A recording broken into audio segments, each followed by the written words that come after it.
When someone is in the process of making you and also keeping you their scapegoat, they're going to use some really confusing tactics. And it's these tactics that get us into that role of scapegoat. And then over time, it feels so off balance, so confusing, and it's actually what keeps us in the role. Hi, my name is Olivia. I'm passionate about helping you understand what relational trauma is so that you can overcome it and ultimately move on with your life. Okay, so looking at these tactics, everything's going to come from my book, A Scapegoat No More Forever. You can find it on Amazon.com. There's also a course for the book available in the link if you're interested in that. Okay, so looking at number one, the first tactic, we're going to look at something called a double standard. Someone who is making you a scapegoat is going to have double standards, either for you and the other people that are all part of that relationship or between you and themselves. So let's say I'm in a romantic relationship and my partner gets to go out with friends. But in the beginning, when I used to go out with my friends, they may say something like, you treat me different when you come home and your friends are bagging on me or your friends are talking bad about me and I don't like the influence that they have over your life. So because I love this person and I don't want to treat them differently or treat them poorly, I may just stop seeing my friends, but then I'm watching them go out every Friday night with their friends.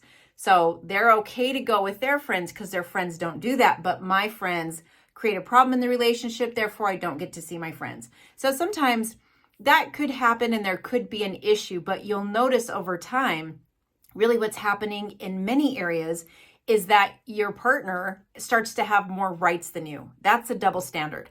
Just like social media. You can trust me and so I get to have social media accounts, but because you're weak and you might let someone in, therefore you need to not have social media accounts. So you'll just notice that it's always them having a right that you don't have access to. That is a double standard. That's very effective in creating and maintaining a scapegoat. So you really have to watch for that. Someone who's giving you a double standard definitely does not want to hear about it. They don't want to talk to you about why they get to continue and you don't. They may rage on you. They may stop talking to you for a period of time, try to punish you in some way for bringing it up. So just be mindful. Double standards are not okay. They're never okay. There would need to be equality in relationships, not double standards. Okay, the second one, this is gaslighting. So gaslighting, that term actually comes from a 1944 film called Gaslight. And in this film, there's a relational dynamic. It's a man and a woman. And over time, the guy starts to convince her that she's losing her mind. So really, when you think about gaslighting, it's when someone kind of separates you from your own reality. They cause you to question your reality. And they're usually going to use your five senses, or you actually distance yourself from your five senses. So taste, touch, sight, smell, sound. Really, we have those to let us bring in information from our environment. So anytime you're seeing something, hearing something, smelling something, right? It's all giving you information so you can make sense of your environment. When someone is gaslighting you, they're causing you to doubt what your brain is collecting from your five senses. So now you're questioning what you're seeing. They're teaching you to question what you're hearing. And really, they're also teaching you can't rely on your eyes. You can't rely on your ears. I need you to rely on just what I'm saying. So anything that I tell you that's happening, that needs to be your reality. Even though like the rest of your five senses are screaming, that's not true. Like this isn't real. That's not what happened. That's not what I saw. That's not what I heard. So just think of gaslighting as separating you really from your five senses, and it causes you to question your reality so much so that now you're willing to rely on what someone is telling you the reality is. That's what gaslighting does. And anytime that you try to bring up the fact that your five senses disagree with what they're telling you happened, well, then you're crazy. I think you're losing it, right? So they really try to flip it on you and make it seem like something's wrong with you for trying to rely on your own five senses. So that would be a huge, huge problem, huge red flag. The second someone tries to get you to question your own reality, that also is not okay. And again, that's a pretty effective tool in creating and maintaining a scapegoat. Okay, so the third one is dismissing. So when someone is dismissive of you or they're dismissing you, Sometimes they will even physically wave you away, right? Like, no, no, no, no, no, no, no, I don't want to hear it, I want to hear it. Or they're being dismissive of what it is you want, or they're being dismissive of what it is that you need. So if you're trying to bring a want to them, you're trying to bring a need to them, they are not going to respect it. They're not going to act on it. They're not going to try to, come to some mutual understanding to make sure it can happen for you. They're just going to be dismissive of your need and dismissive of your wants. And again, they can physically do that. They can physically dismiss you, right? Get out of my face, or they can actually just physically abandon you. Either way, they're not taking into account the words that you're trying to say when you're trying to express what it is you want and what it is you need. Okay, so the last one is labeling you as the bad guy. So when someone is creating and maintaining a scapegoat, or they're trying to get you to be their scapegoat, or they're making you a scapegoat, labeling you the bad guy is very common. So you're not just going to be wrong. You're not just having a bad day. It's not just a misunderstanding.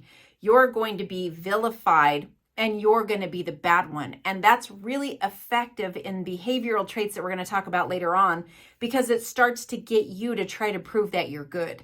So when someone is always trying to tell you you're bad, it's beyond something's just wrong with you, right? Yes, something's wrong with you, and the fact that this thing is wrong with you makes you this bad guy, makes you this big person. So things we talked about before, like having a guilty conscience, not being able to say no, having no boundaries with other people, going above and beyond, always trying to prove your worth and prove that you're valuable to someone. All of those things come and can come from someone labeling you as bad or the bad guy. And it's really painful when it's, family that you just love and adore and really want to be close to, or when it's a romantic partner who you're trying to love, but it feels like they're treating you like they hate you. And so this is why all of these tactics are so confusing. It's usually only effective when it comes from people we love, people that we want to love us, people that we want to approve of us. And so we're trying to follow this set of rules for like a regular, normal relationship, but they're using these tactics against us. And that is why it is so confusing. It's less confusing when your enemy does hateful stuff to you, right? But when someone you love, someone you respect, someone you're trying to show, kindness and care to, does these things to you, that's not supposed to happen. And that's why it is so confusing. So again, just to, summarize, it is whenever there is a double standard, it's never going to be okay. Someone doesn't get to have more rights than you. And, because whatever the less rights are, it's going to be your fault, right? It's your own doing. And so they have a way of blaming you for it. Also, the gaslighting, getting you to question your own reality. So if someone comes home and you clearly see the clock says 4 a.m., and the next day they're trying to tell you, I don't know why you would say that. I've been here since 10, right? They're getting you to doubt yourself. I think you're losing your mind. Like, why would you say 4? Like, what's wrong with you, right? So over time, they do that enough. That's gaslighting someone. So getting you to question your own reality, but more so it's separating you from your 5 senses. And now you're reliant on them to tell you the truth of reality. Very dangerous position to be in. Very confusing. The next one we talked about was dismissing. So someone who is dismissive of your wants and needs, they can also dismiss you physically. And the last one was labeling you as the bad guy. And that's, what we talked about before. I'll leave a card to other videos, especially something called the smear campaign.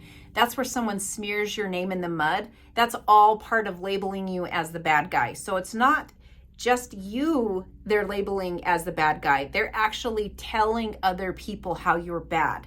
Not just how they're hurt by you, not just how maybe something you did was wrong, but that you at your core are bad. And it's not surprising when you get around other people and they start treating you poorly as if they have a right to. It's probably because your tormentor told them how you were bad. So again, all of this comes from A Scapegoat No More Forever. I'll leave the link to the course and the book in the description. And I'll also leave a link to the playlist where you could watch lots more videos on a scapegoat and how to be one no more forever. So take good care, and I'll see you in the next one.